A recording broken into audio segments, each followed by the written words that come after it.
They said my name was never on the record, that the mission never happened, that maybe, after all these years, my mind had simply rewritten a war I wanted to forget. I didn't argue. I'd learned long ago that silence lasts longer than shouting. But 50 years is a long time to carry a secret, especially one sealed by the Pentagon itself. I still remember the sound of those rotor blades, the heat. Smell of burning fuel and 9 soldiers calling for a ride home that almost never came. They called it Operation Ice Storm. We flew through tracer fire that looked like falling stars. And when we touched down, I thought, this is what duty feels like, fear and love and chaos all at once.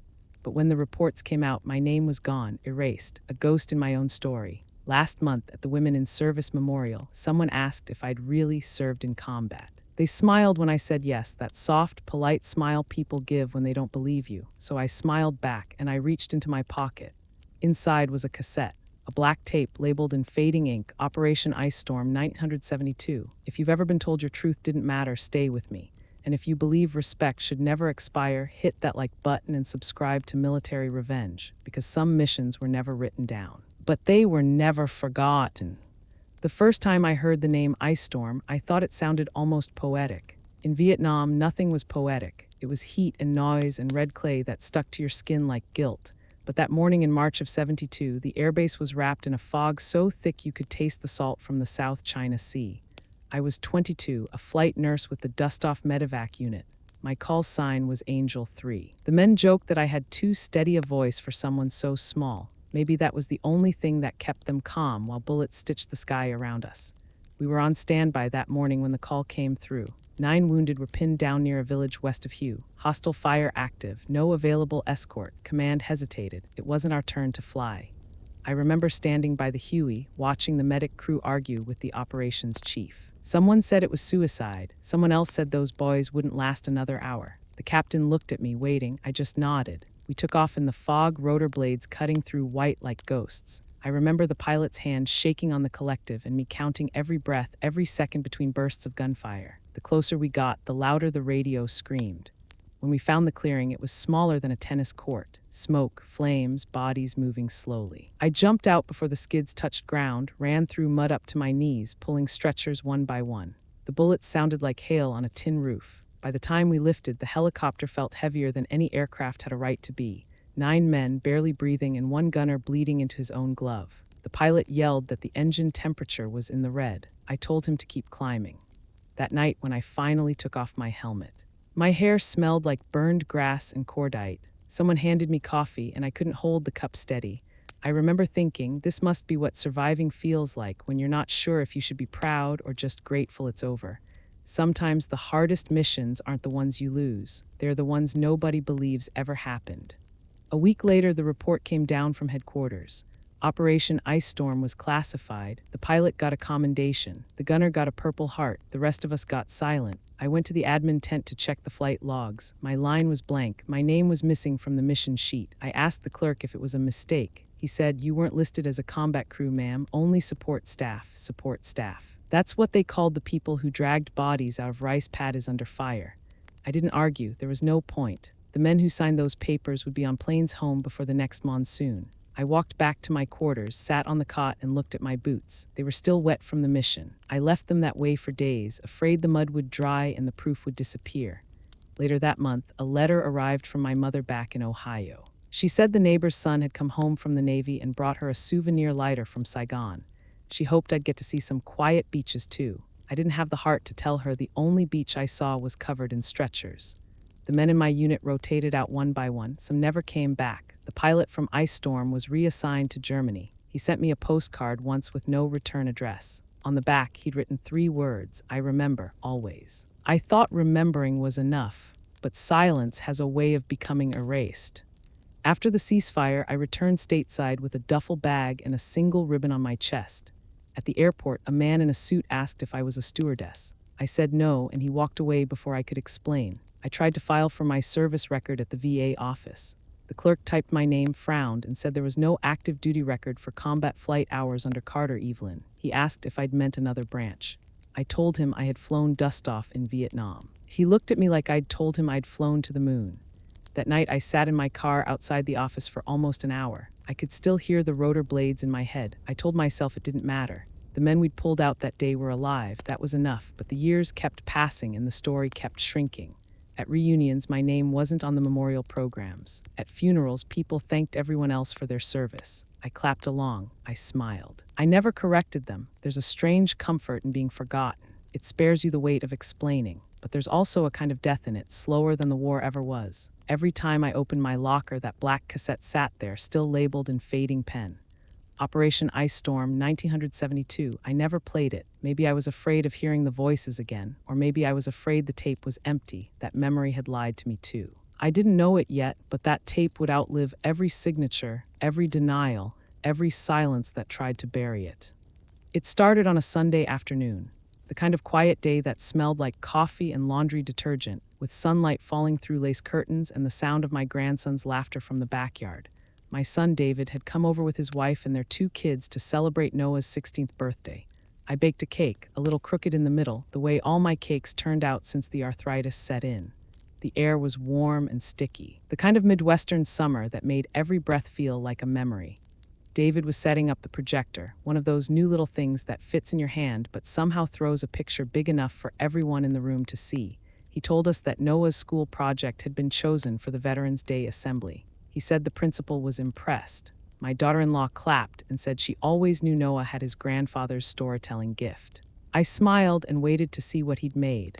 The lights went down and the first photo appeared on the wall. Old black and white pictures of men in uniforms, flags waving behind them, smiling faces framed by the words "Our local heroes."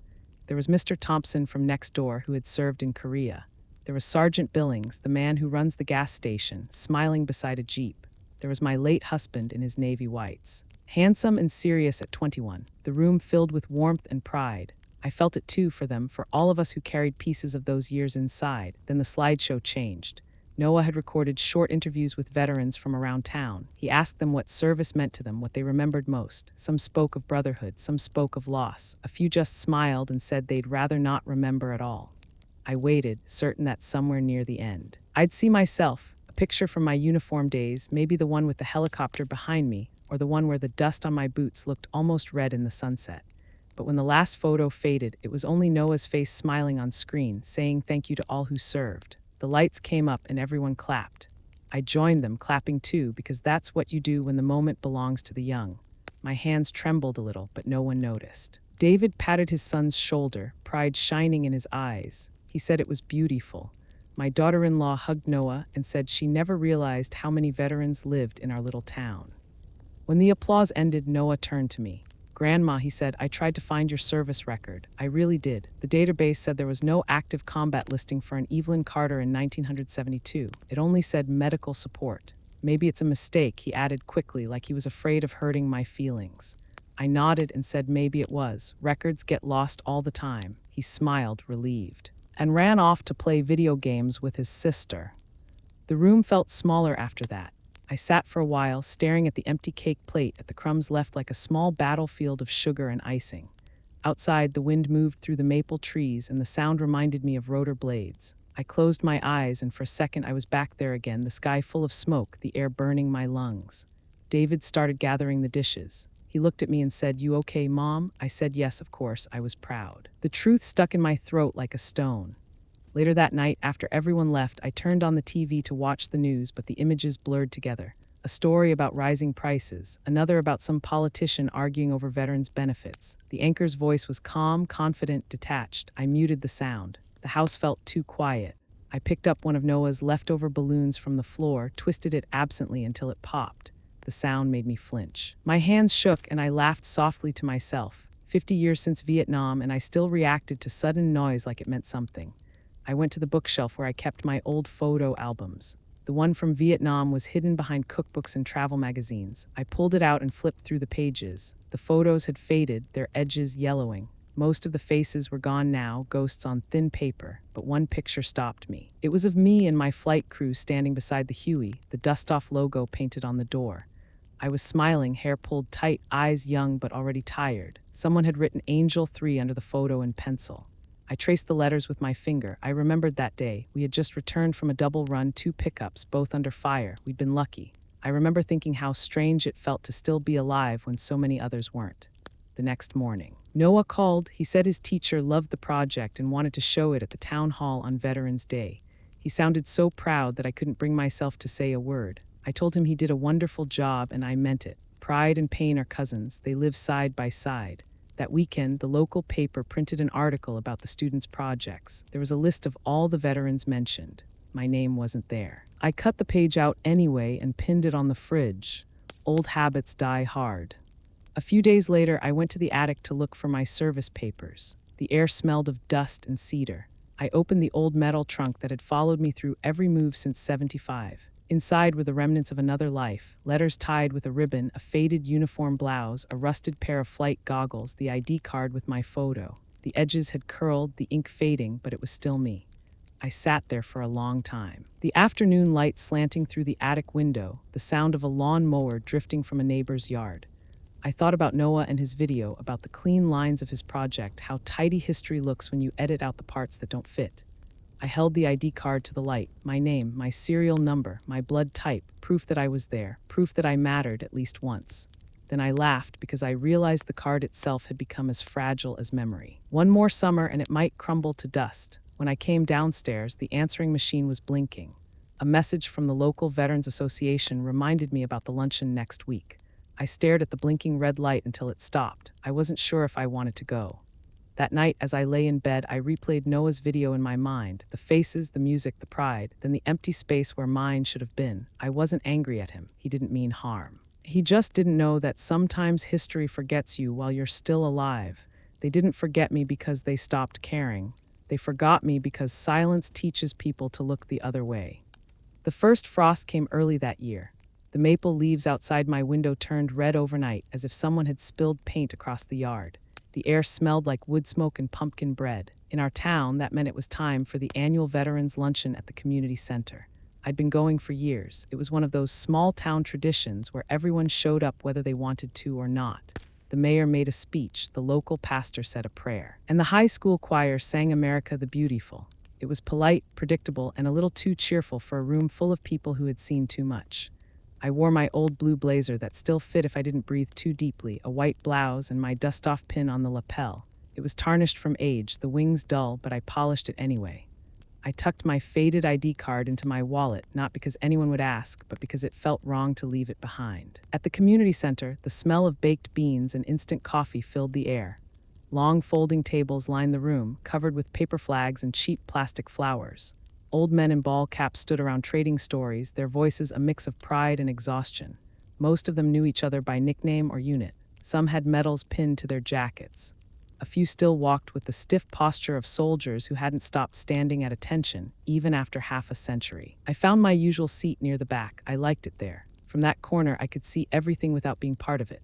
The chatter, the laughter, the quiet moments when one veteran would suddenly fall silent, eyes far away. The MC for the luncheon was a man named Hank Marshall. He had been a sergeant in the Marines during Desert Storm and now ran the local hardware store. Hank liked attention the way some people like air. When he took the microphone, the room quieted. And he grinned like he'd just won a medal for it. He started calling names, reading from the printed list of honored guests.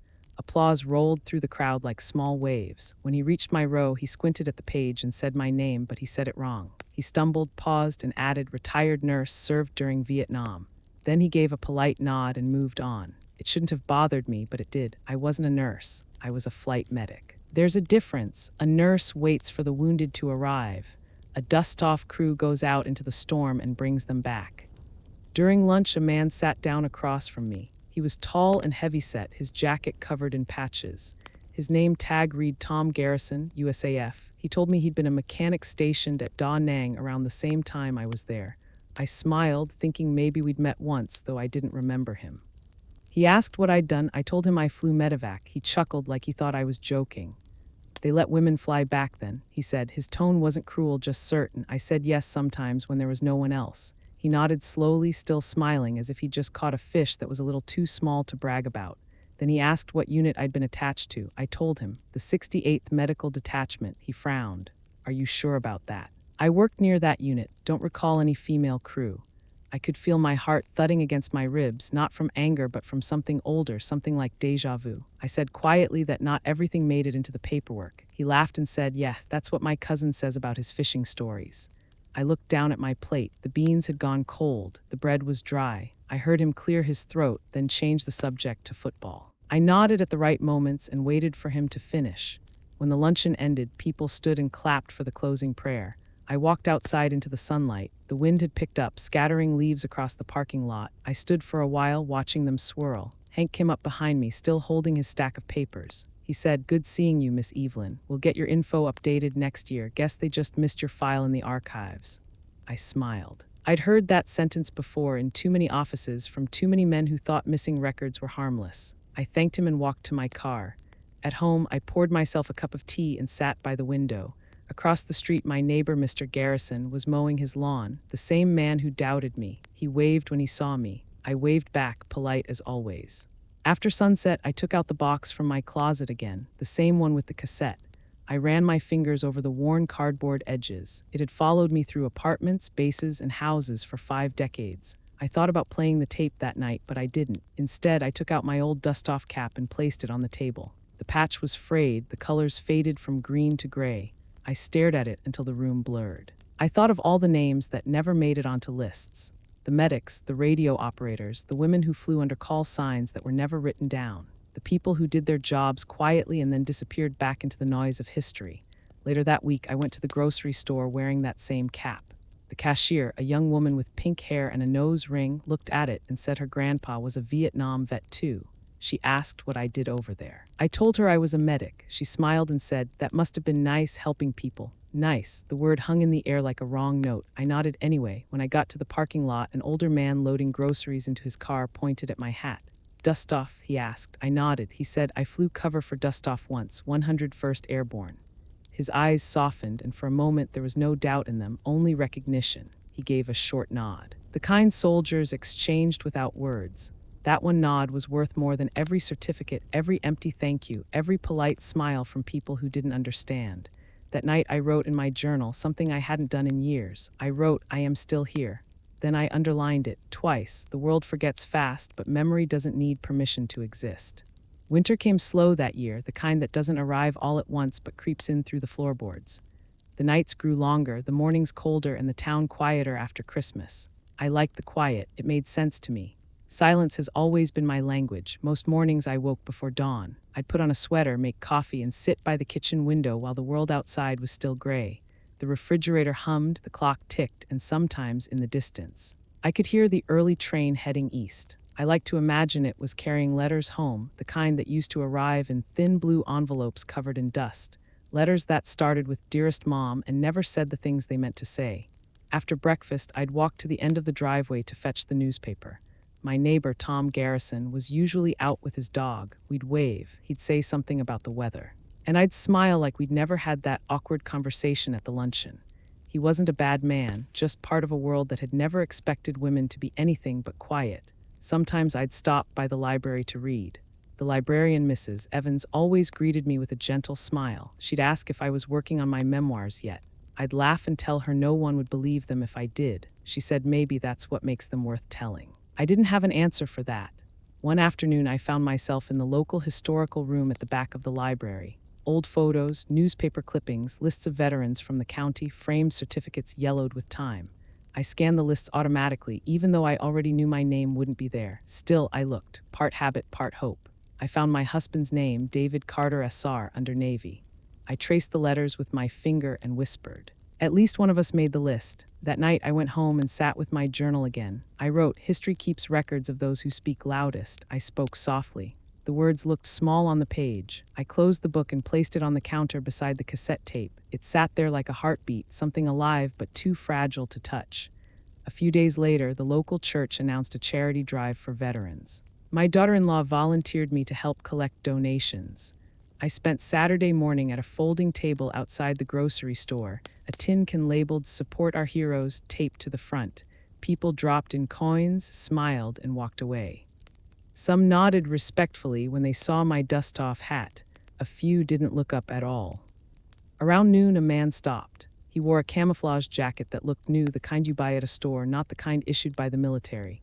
He glanced at my sign, then at me. "Which branch?" he asked. His tone wasn't friendly. I said, "Army Medical." He tilted his head, skeptical. "Are you sure about that?" he said. I met his eyes and nodded. Yes, I said quietly, I'm sure. He dropped a single coin into the can and walked off without another word. When I got home, I set the donation tin on the table and stared at it for a long time.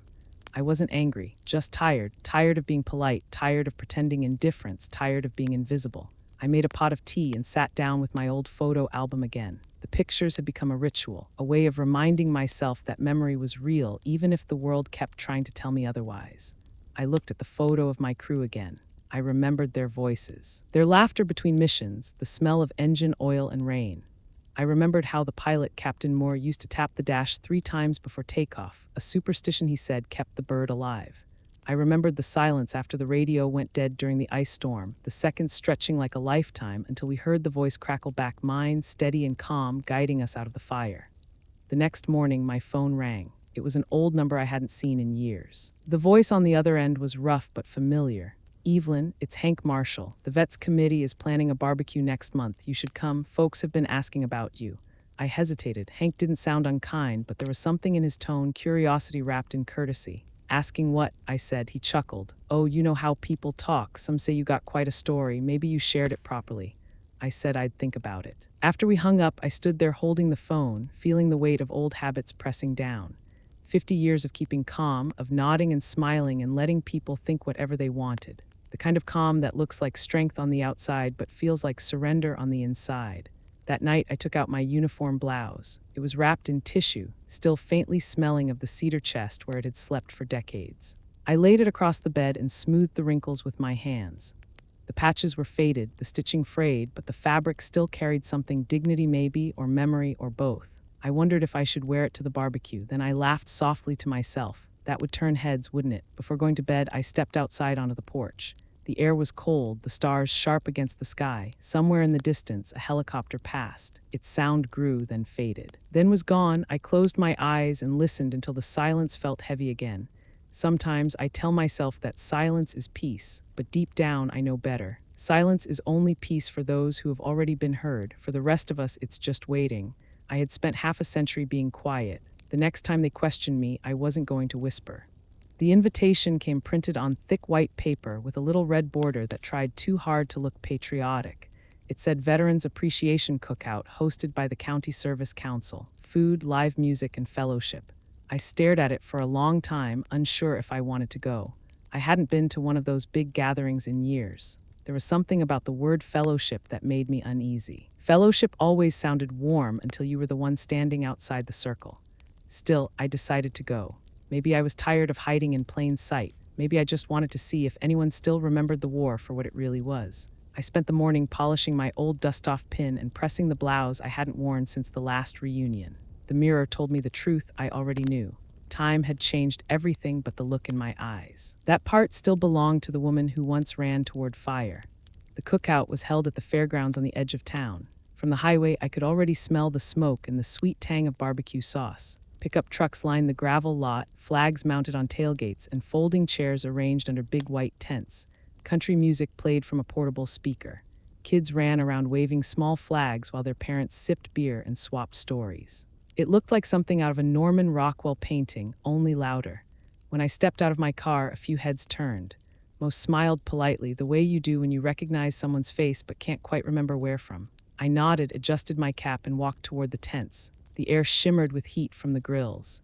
Men in denim aprons flipped burgers, laughing, the smell of charcoal and burnt meat thick in the air. A banner stretched overhead that read, "Honoring those who served."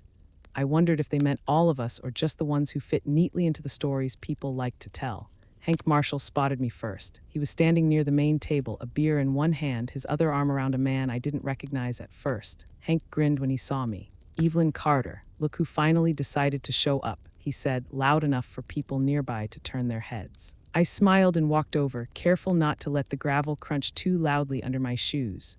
Hank looked the same as always, tanned, broad-shouldered, a voice built for small-town microphones. The man beside him was leaner, with silver hair and a politician's smile. It took me a moment, but then I saw it. The shape of his jaw, the way he tilted his head when he spoke. "John Baker," I said softly. He looked surprised. "You remember me," he said. "It's been a lifetime." I nodded, 2 maybe. He laughed, that easy laugh of a man used to being admired.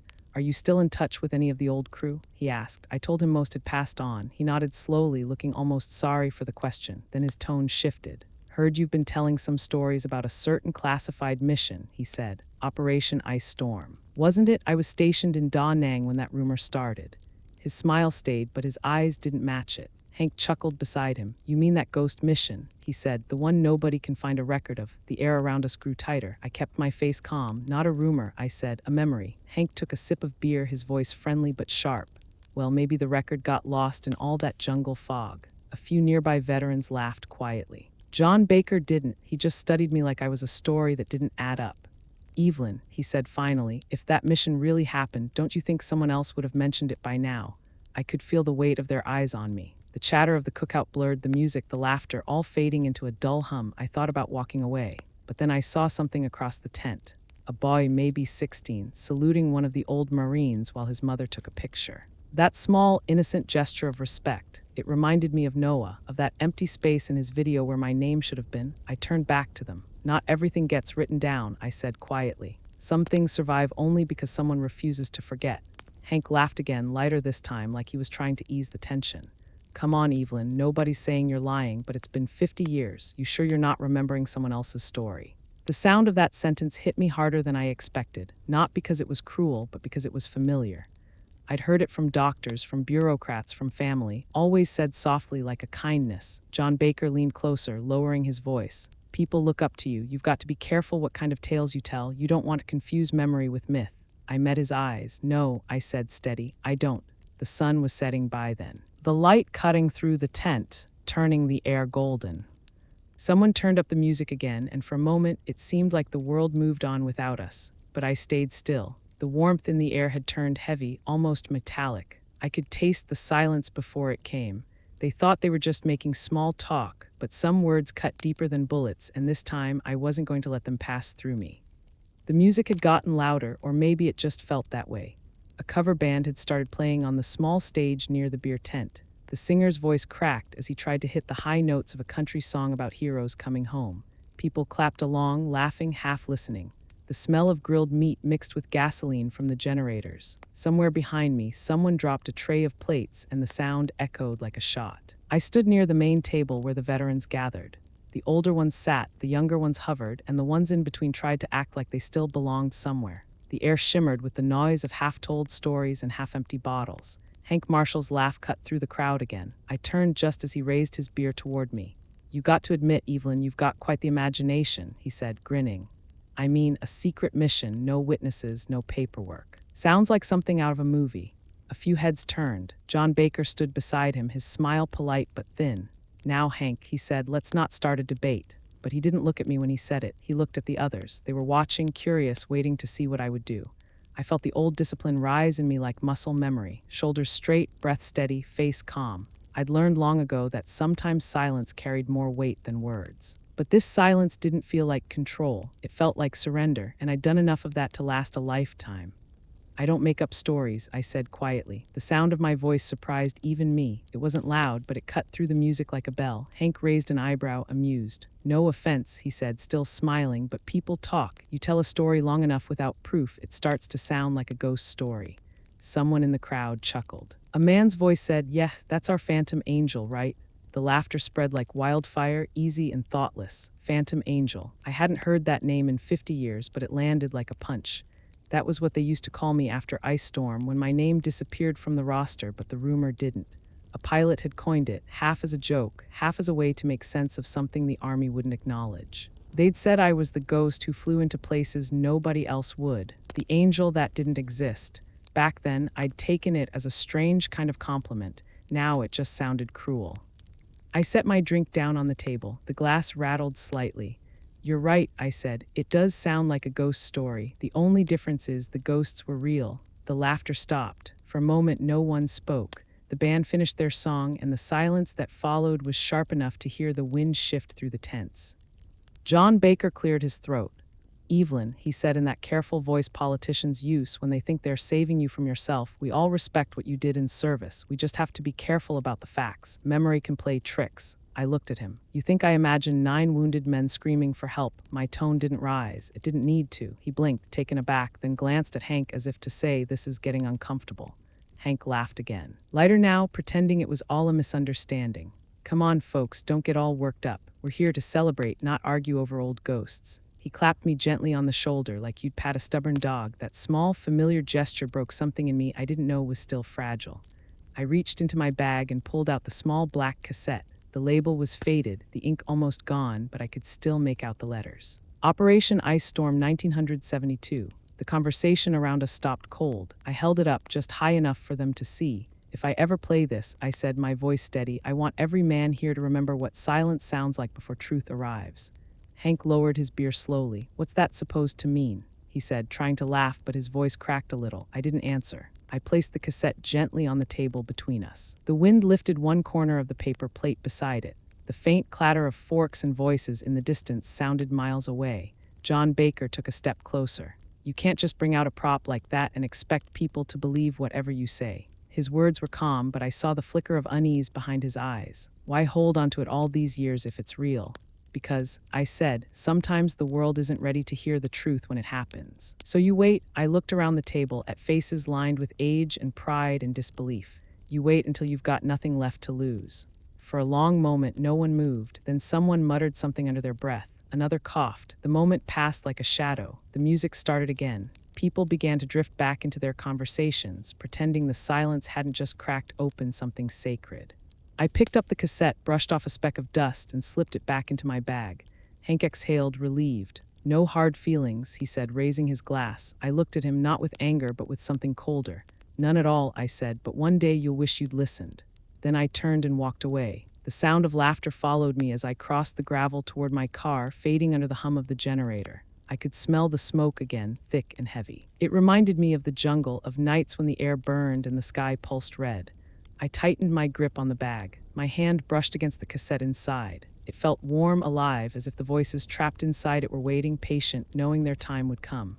That tape had slept for 50 years through war and peace and denial. But tonight, it had finally heard its name called, and soon it would wake up. I didn't sleep that night. The sound of the cookout still echoed in my head. The laughter, the music, the way Hank had said imagination like it was a kind word.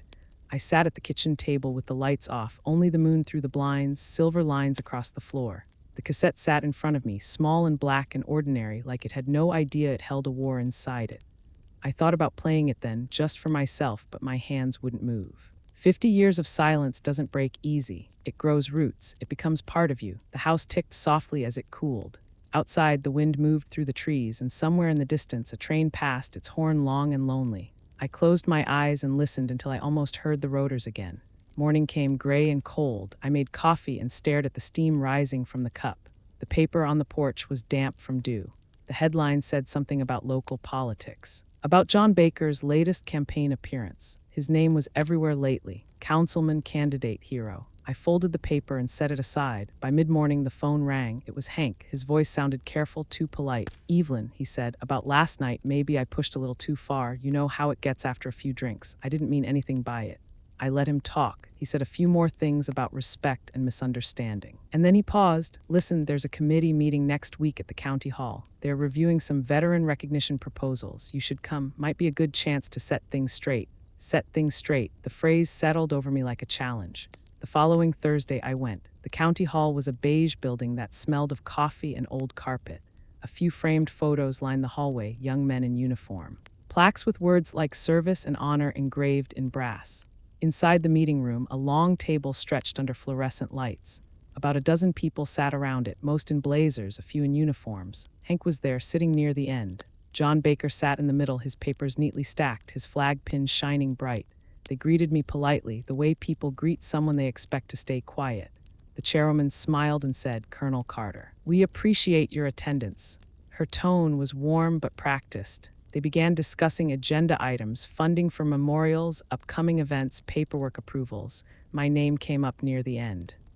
Mr. Baker cleared his throat. There's been some discussion regarding MS Carter's claim about Operation Ice Storm. He said, we've looked into the archives. There's no official record of that mission.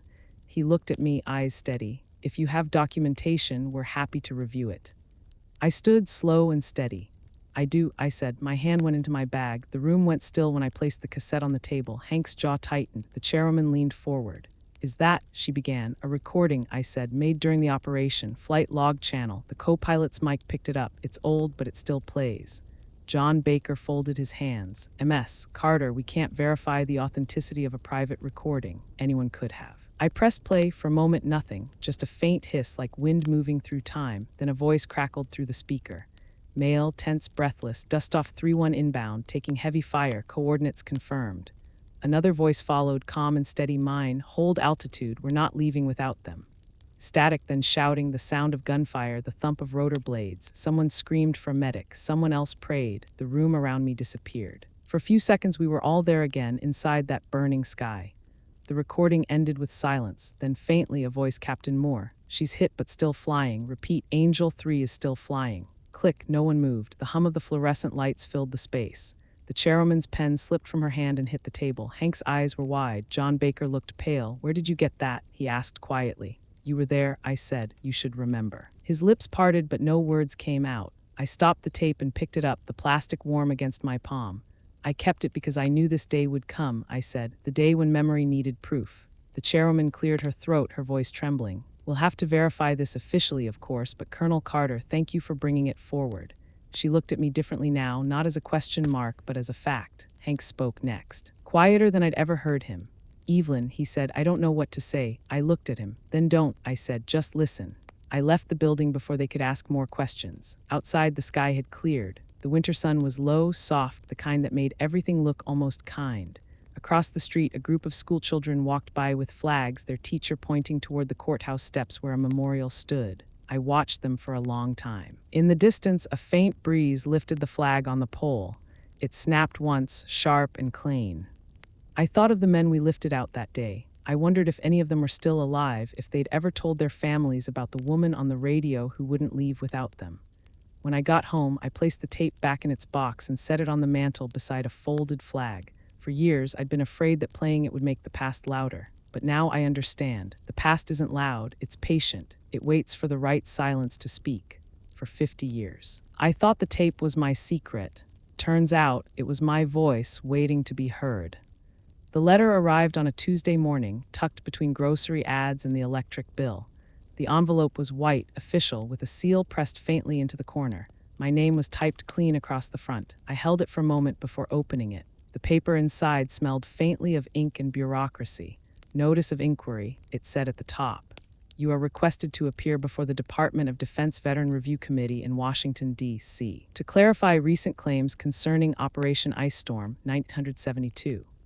I read it twice, maybe 3 times, then set it down on the kitchen table beside my coffee mug. The word clarify did not fool me. It never means what it sounds like. It means prove it again. It means we still don't believe you. I stared out the window for a long while. The frost had settled over the yard, making the world look fragile and glassy. Somewhere down the road, a truck backfired. I thought about the last time I'd stood under Pentagon lights.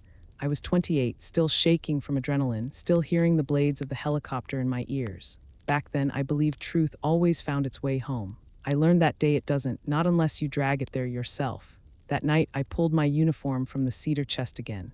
The fabric felt heavier than before, as if memory had weight. I laid it across the bed and looked at it for a long time. My hands traced the faint stitching of my name, the small threadbare spot near the shoulder where a patch had once been. I could almost hear the laughter of the medics in the hangar, the smell of hydraulic oil and metal in the air. The silence that followed was louder than any of it. I booked a one-way ticket to D.C. The clerk at the travel desk asked if I wanted to add insurance. I said no. There are some trips you don't plan to come back from the same. The train ride east was long. The winter landscape slid by in gray and brown, small towns passing like ghosts. A young man sat across from me, typing on a laptop, earbuds in, lost in his world. At one point, he looked up and smiled politely. His backpack had a patch with the Air Force emblem. I nodded toward it. Are you serving? I asked. He said yes, still active, logistics. I told him I was once in a medevac. His eyes lit up. No kidding, he said. Those guys saved my uncle in Vietnam. Then he hesitated, looking embarrassed. Sorry, ma'am, I just assumed you meant you worked medical support, not flight. I smiled, tired but gentle. That's all right, I said. Everybody assumes that. He went quiet after that, but when he got off at the next stop, he turned back and said, Thank you for your service, ma'am. I nodded, but part of me wanted to ask if he really knew what that meant. Most people don't. They say it like a greeting card. For me, it was a promise that never expired. I reached Washington late in the afternoon. The city had that winter stillness where sound feels distant, swallowed by stone and snow. The Pentagon stood the same as I remembered, massive, precise, and impersonal. It had seen a million stories but kept none of them. I checked into a small hotel near Arlington, the kind that smelled faintly of coffee and bleach. The clerk gave me my key and said, "Visiting family?" I said something like that. That night I couldn't eat. I laid the cassette on the nightstand beside the lamp.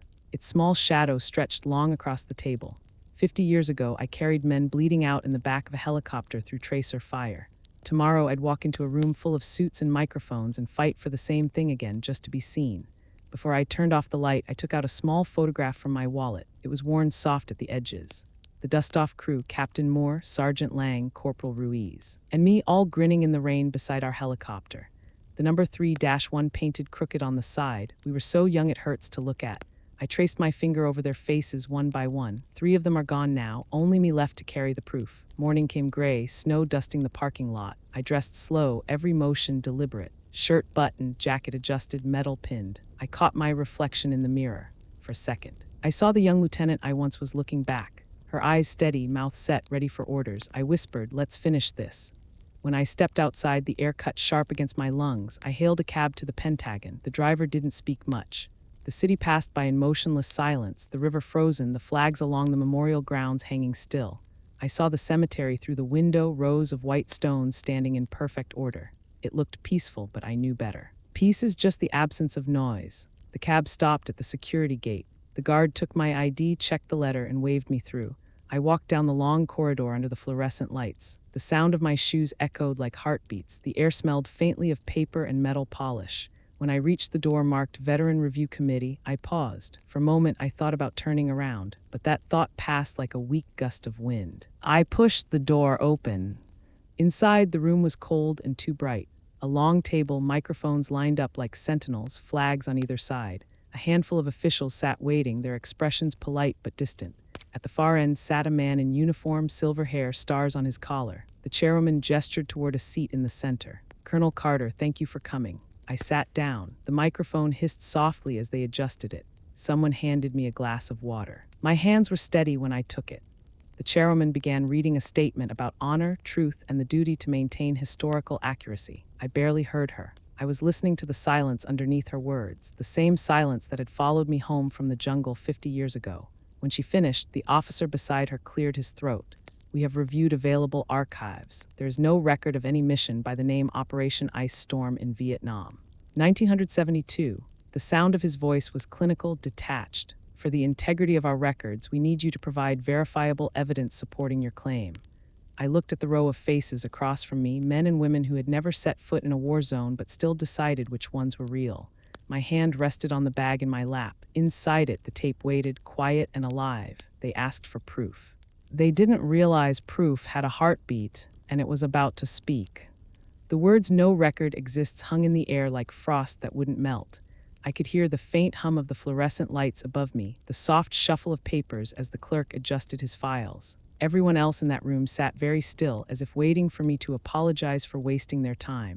I didn't. My hand went into the canvas bag resting on my lap. The zipper made a small, deliberate sound. I lifted out the cassette recorder, the same one I had carried all those years ago. Its plastic was faded, one corner cracked, a piece of tape still clinging to the side where my handwriting had long since blurred.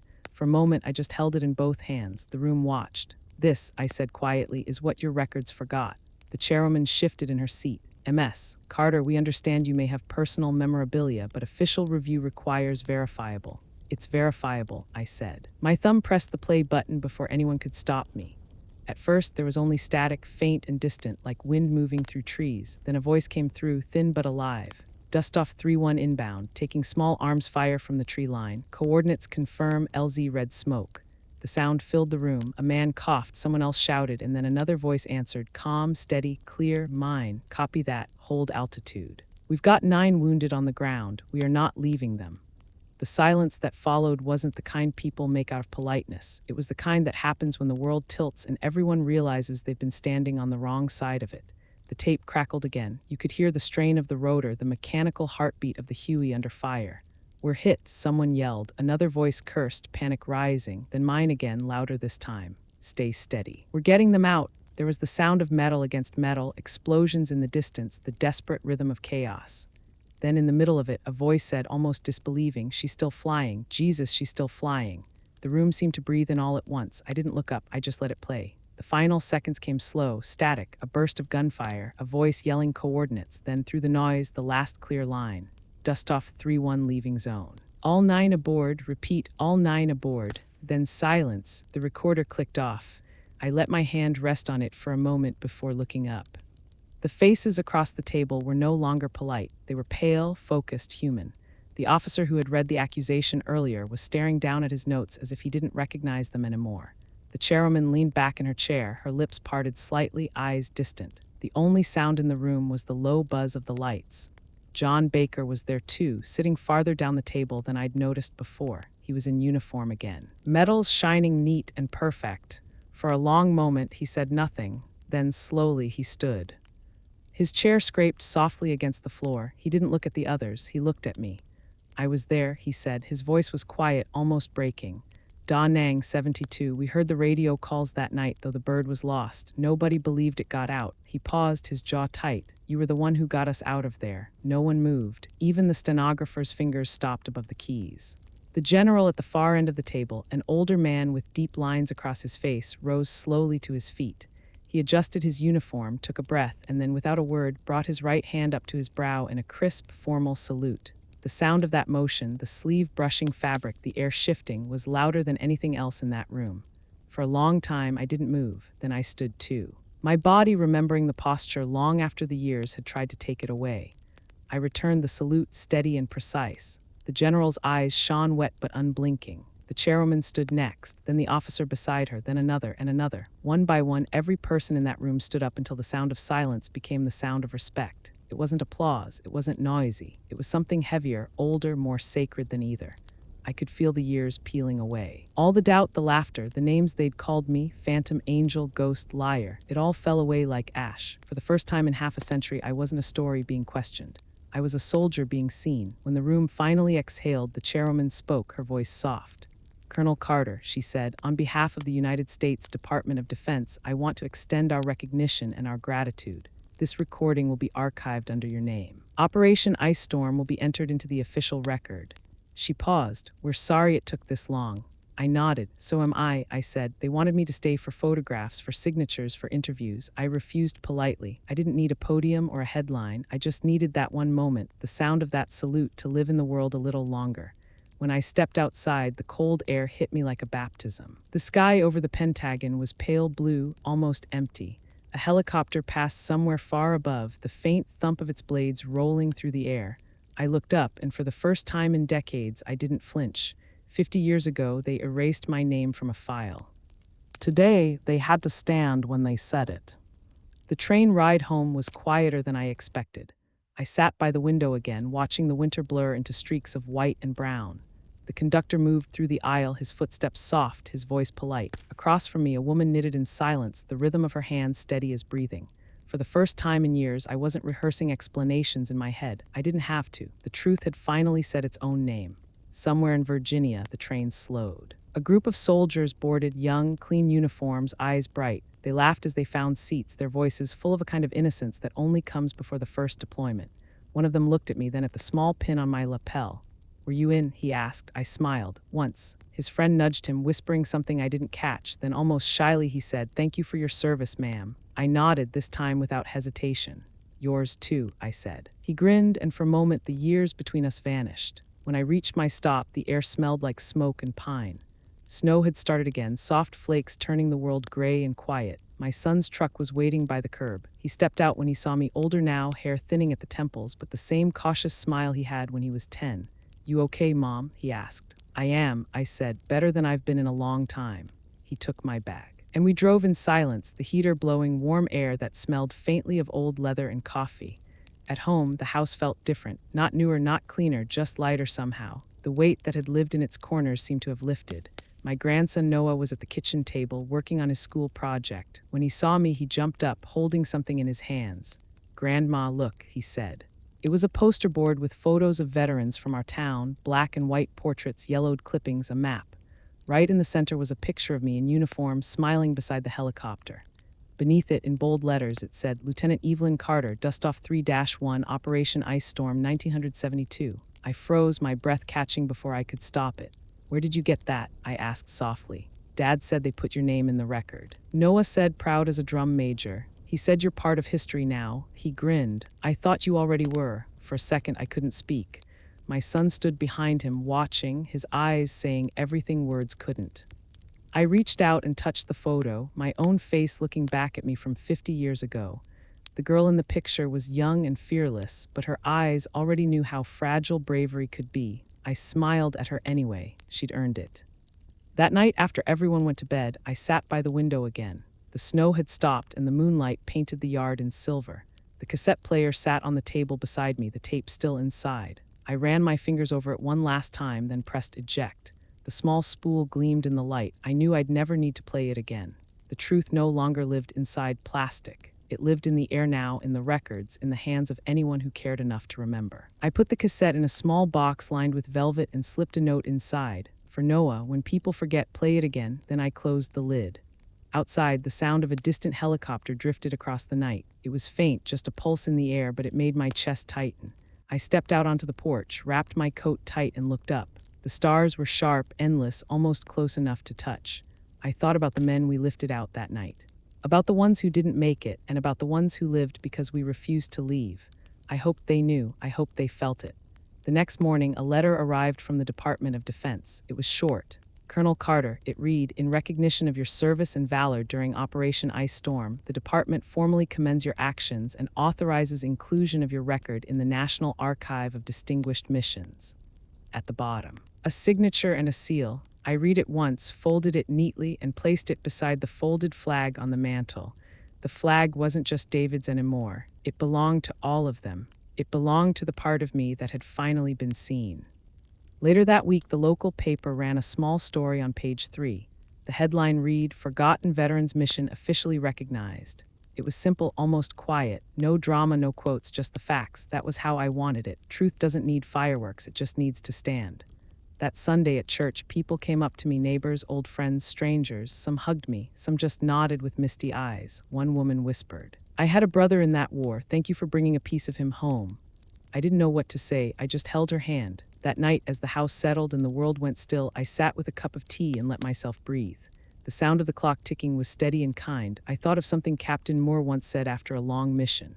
Sometimes survival isn't about coming back alive. It's about coming back true. I understand it now. I closed my eyes and whispered a quiet prayer, not for recognition, not for forgiveness, but for peace. Real peace. The kind you earn, not the kind you wait for. In the stillness, I heard it again, the faint, rhythmic hum of blades cutting through air, soft and distant, like a heartbeat that never really stops. I smiled. Some echoes don't fade. They just find new skies to fly through. They remembered my name, but that wasn't the victory. The victory was knowing I'd never have to explain who I was again.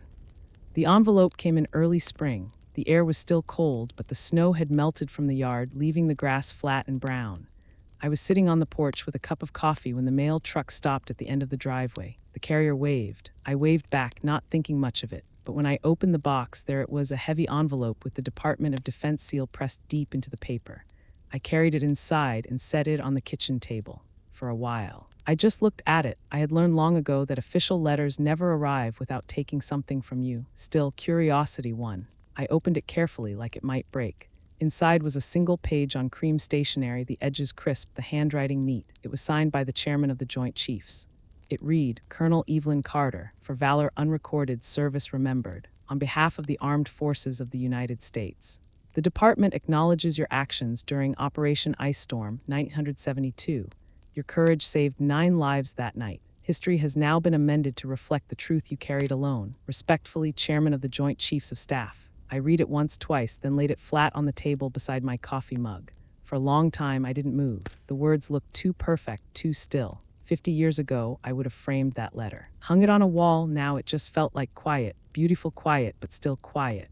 Recognition was not victory. Survival had been. Later that day, I went to the local Veterans Hall. The The commander there, an old Marine named Walt, met me at the door. He had heard. The Pentagon had issued a release, and my name was already on their website under Distinguished Service Commendations. Walt's voice broke a little when he shook my hand. "Took them long enough," he said. "But they finally did right by you." I smiled. "They did right by the truth," I said. "That's what matters." He showed me the new wall they'd built last year, a digital display that scrolled names by era. When I saw Operation Ice Storm appear in glowing white letters, something inside me went still. Underneath my name, Evelyn M. Carter. No rank, no title, just the name. Somehow that felt truer. Titles fade, names stay, people came by, asking to shake my hand, to take pictures. I let them. Not because I wanted to be remembered, but because maybe seeing me would remind them that quiet people carry the heaviest things. One woman said her father had served with medevac crews. She'd never known their missions were that dangerous. I told her they were all dangerous, not because of bullets, but because of silence. That evening, I walked home past the old courthouse square. The flags there were half-mast for another reason, a local firefighter lost in the line of duty. I stopped for a moment and bowed my head. Service takes many shapes. Some people never wear uniforms, but they still stand between the world and chaos. I understood that now better than ever. At home, I made tea and sat at the desk where I used to keep my journals. The letter from the Pentagon lay open beside me. The ink caught the light just so, the seal faintly shining.